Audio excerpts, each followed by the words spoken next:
Excavation team को घने जंगल के बीच जमीन के अंदर जाता एक पाइप दिखाई देता है। ये काफी हैरानी की बात थी क्योंकि जहाँ पर वो खड़े थे वो एक पुराना डेड वॉल्केनो था जिसको पेड़ पौधे और घास ने पूरी तरह कवर कर लिया था। पाइप के अंदर देखने के लिए इसमें नाइट विजन कैमरा भेजने का फैसला किया गया। जब कैमरा अंदर गया तो करीब 30 मीटर नीचे जाने के बाद एक बहुत बड़े टनल का मंजर कैप्चर किया गया। ये 7 मार्च 2018 का दिन था और एक्सकवेशन टीम साउथ पोलैंड के शहर लुबान के करीब जमीन से 30 मीटर नीचे कुछ अनोखा देखने वाली थी। टनल के अंदर जब कैमरा घुमाया गया तो वहाँ पर हैरत अंगेज तौर पे उनको एक पटरी दिखाई दी। अभी वो इसी कश्मकश में थे कि यहाँ पटरी का क्या काम, तो दूर खड़ी एक माइन कार्ट ने उनकी तवज्जो अपनी तरफ कर ली। जब लोकल अथॉरिटीज को मालूम पड़ा तो वो वर्ल्ड वॉर 2 के जमाने में एक खो जाने वाले टनल का मैप लेकर आए। मालूम पड़ा कि ये टनल करीब 80 साल पहले वर्ल्ड वॉर 2 के दौर में बनाया गया था और पिछले कई सालों से लोकल अथॉरिटीज इसी टनल की तलाश कर रही थी। इस टनल की एंट्रेंस को भारी पत्थर रखकर बंद किया गया था, जिसके आगे सालों की मिट्टी और घास भूस ने इसकी एंट्रेंस के निशानात भी मिटा दिए। लेकिन अंदर से ये टनल हूबहू मैप पर दिखने वाले टनल से मैच कर रहा था। इसके अंदर पटरी और माइन कार्ट देखकर ऐसा मालूम होता है कि ये वर्ल्ड वॉर 2 के दौर में सामान स्टोर करने के काम आता था। टनल में मौजूद अक्सर लोहे के सामान को जंग लग चुका था। यहाँ से बेलचा, ड्रिल बिट्स और कुडाल जैसे टूल्स उसी हालत में मिले जैसे उनको 80 साल पहले नाज़ी मिलिट्री के सोल्जर्स ने रखा था। वर्ल्ड वॉर 2 के दौरान नाज़ी जर्मनी और जापान जैसी कंट्रीज से मुकाबला था अमेरिका और ब्रिटेन जैसे मुल्कों का। इस दौरान हिटलर की फौज ने हजारों की तादाद में अंडरग्राउंड बंकर्स बनाए थे। शुरुआत बेशक हिटलर ने की थी, लेकिन बाद में अलाइड फोर्सेस ने भी अंडरग्राउंड टनल्स और बंकर्स का इस्तेमाल करना शुरू किया। वर्ल्ड वॉर 2 के दौरान बंकर्स काफी स्ट्रेटेजिक इंपॉर्टेंस रखते थे और इनका मकसद डिफेंस और ऑफेंस दोनों के लिए था। यानी कहीं पे इनका काम दुश्मन के हमलों से बचना होता तो कहीं ये दुश्मन पर हमला करने के लिए काम आते थे। ये बंकर्स दुश्मन की एयर स्ट्राइक्स और आर्टिलरी शेल से हिफाजत करते और सोल्जर्स को एक सिक्योर बेस फराहम करते थे। डिफेंसिव बंकर्स को फ्रंट लाइन पर इस तरह डिजाइन किया जाता कि वो दुश्मन के हमलों को रोक सकें, जैसे जर्मनी की अटलांटिक वॉल जो अलाइड फोर्सेस के हमलों के खिलाफ एक मजबूत रुकावट थी। साथ ही कुछ बंकर्स को प्लानिंग के लिए यूज किया गया, जहां से कमांडर्स अपने ऑपरेशंस को सीक्रेटली मैनेज करते। वर्ल्ड वॉर 2 में इतने ज्यादा अंडरग्राउंड बंकर्स और वार रूम्स कंस्ट्रक्ट किए गए थे कि आज भी इनकी गिनती करना पॉसिबल नहीं है, क्योंकि इनमें से हजारों की तादाद में आज भी जमीन के अंदर कहीं दफन है। कहा जाता है कि वर्ल्ड वॉर 2 में अलाइड पावर्स और एक्सिस पावर्स ने अंडरग्राउंड बंकर्स पे इतना खर्चा किया था कि पूरी दुनिया में लोहे और सीमेंट की शॉर्टेज हो गई थी। एक एस्टीमेट के मुताबिक इन तमाम बंकर्स को बनाने में लगभग आज के 500 बिलियन से 1 ट्रिलियन डॉलर्स का खर्चा आया। यूं समझ लें कि अमेरिका की अफगानिस्तान में चलने वाली 20 साला जंग में रोजाना 300 मिलियन डॉलर्स खर्चा आता था, तो वर्ल्ड वॉर 2 में बंकर्स बनाने में रोजाना 460 मिलियन डॉलर्स। ये तो वो खर्चा है जो सिर्फ कंस्ट्रक्शन में हुआ। वर्ल्ड वॉर 2 में मैन पावर, लॉजिस्टिक्स और एम्यूनेशन के खर्चे का अंदाजा लगाना भी मुश्किल है। आइए इतिहास की तल्ख यादों में जाकर चंद बंकर्स के बारे में जानते हैं। दी अटलांटिक वॉल एक बहुत बड़ा कोस्टल डिफेंस सिस्टम था जो नाज़ी जर्मनी ने वर्ल्ड वॉर 2 के दौरान बनाया। ये 2400 माइल्स या 3800 किलोमीटर तक यूरोप के कोस्ट लाइन पर फैला हुआ था, जिसका मकसद समंदर से अलाइड फोर्सेस के हमलों से बचना था। 1940 से 1944 के दरमियान बनाए गए इस सिस्टम में हजारों बंकर्स, एम्यूनेशन डिपो और किले शामिल थे। उस वक्त हिटलर का फ्रांस के कई इलाकों पर भी कब्जा था। अटलांटिक वॉल का एक हिस्सा नॉर्दर्न फ्रांस के इलाके नॉर्मंडी में भी फैला हुआ था, जहां लॉन्जेस सरमर नामी आर्टिलरी बैटरी इंस्टॉल की गई। ये बंकर्स हैवी बम्बार्टमेंट्स को फेस करने और हमलों के वक्त डिफेंसिव फायर देने के लिए डिजाइन किए गए थे। नॉर्वे की बात की जाए तो इसका निचला हिस्सा नॉर्थ अटलांटिक ओशन से आने वाली अलाइड फोर्सेस को रोकने के काम आ सकता था। तभी हिटलर ने यहाँ पर भी अटलांटिक वॉल के कुछ हिस्से गाड़े हुए थे।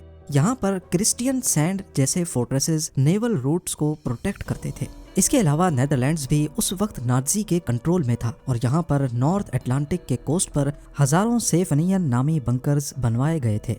नाज़ी जर्मनी की इस पूरी अटलांटिक वॉल, जिसमें underground bunkers, depots, tunnels, artillery batteries और किले शामिल थे, को फ्रिट्ज टॉड नामी एक जर्मन इंजीनियर की कंपनी ने बनाया था।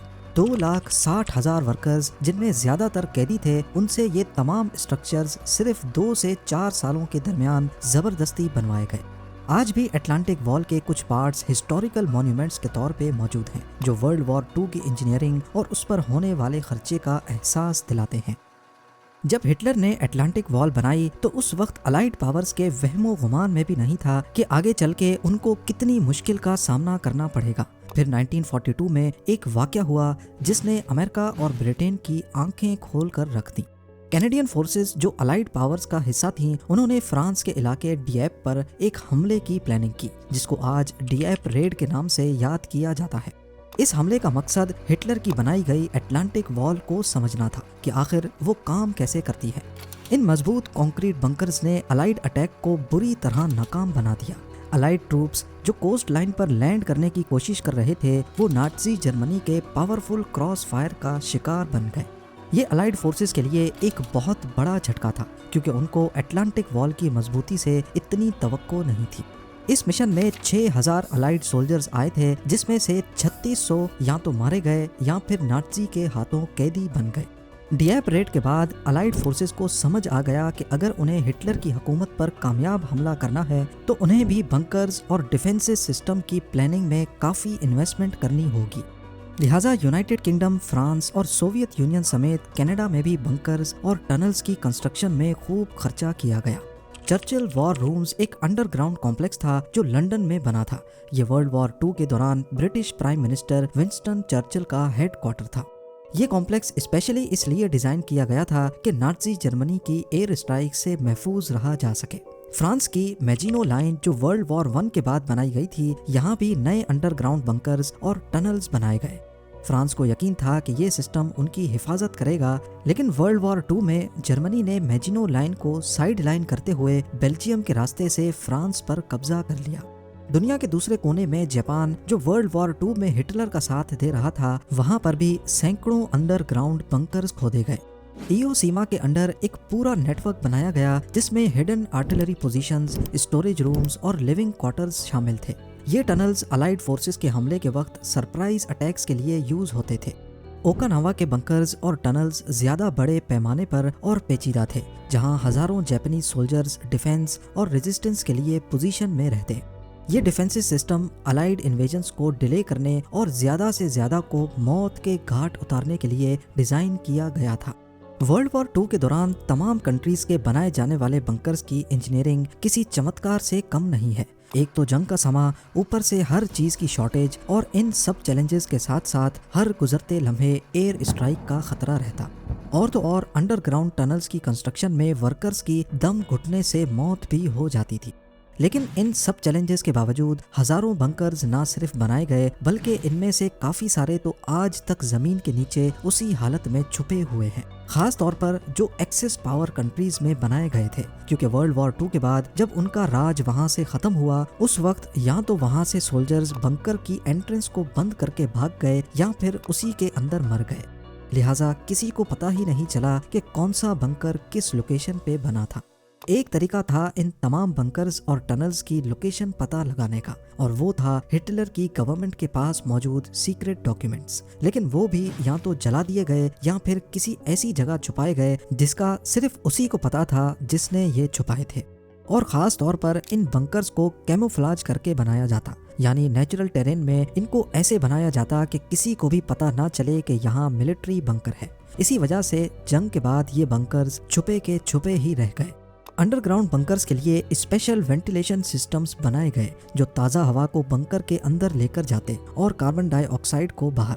नाज़ी लीडर एडोल्फ हिटलर ने अपने दौरे राज में कई बंकर्स का सहारा लिया। उनके ज़ेरे इस्तेमाल मशहूर ज़माना बंकर्स थे ईगल नेस्ट, जिसे कील स्टाइन हाउस भी कहा जाता है। ये जर्मनी के ओबेर सेल्सबर्ग एरिया में 6000 फीट की ऊंचाई पर नाज़ी लीडरशिप की सीक्रेट मीटिंग्स और रिलैक्सेशन के लिए बनाया गया था।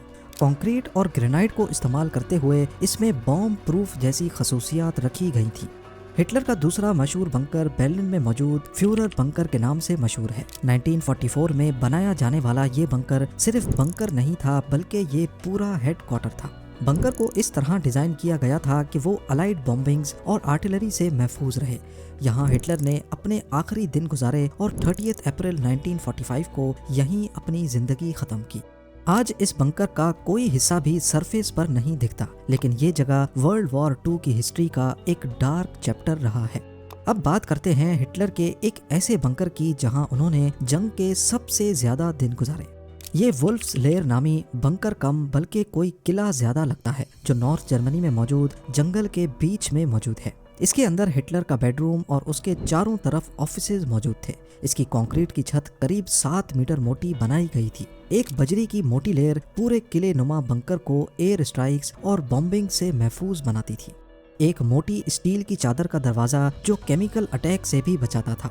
किसी इजिप्शियन टूम की तरह दिखने वाला ये बंकर इतना मजबूत था कि आज भी इसे तबाह करना मुमकिन नहीं है, और सिक्योरिटी इतनी कि इसमें एक भी खिड़की नहीं रखी गई।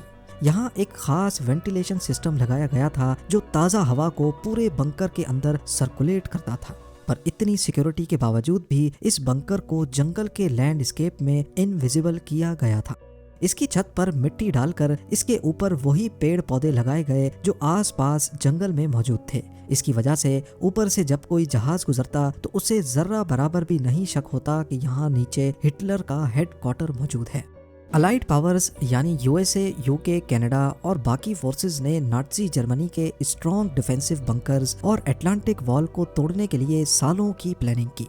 हिटलर की बनाई गई अटलांटिक वॉल से मुकाबला करने के लिए 1,56,000 से ज्यादा ट्रूप्स, 5,000 शिप्स और 11,000 एयरक्राफ्ट्स इस्तेमाल हुए। ये 6 जून 1944 का दिन था जिसको डी डे के नाम से याद किया जाता है।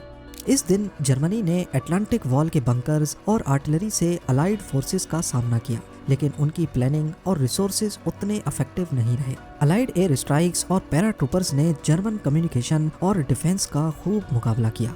अलाइड फोर्सेस को शुरू में काफी नुकसान का सामना करना पड़ा, लेकिन आखिरकार वो नाज़ी जर्मनी का यूरोप पे कंट्रोल तोड़ने में कामयाब हो गए। उम्मीद है जरूर लाइक और शेयर करेंगे। आप लोगों के प्यार भरे कमेंट्स का बेहद शुक्रिया। मिलते हैं अगली शानदार वीडियो में।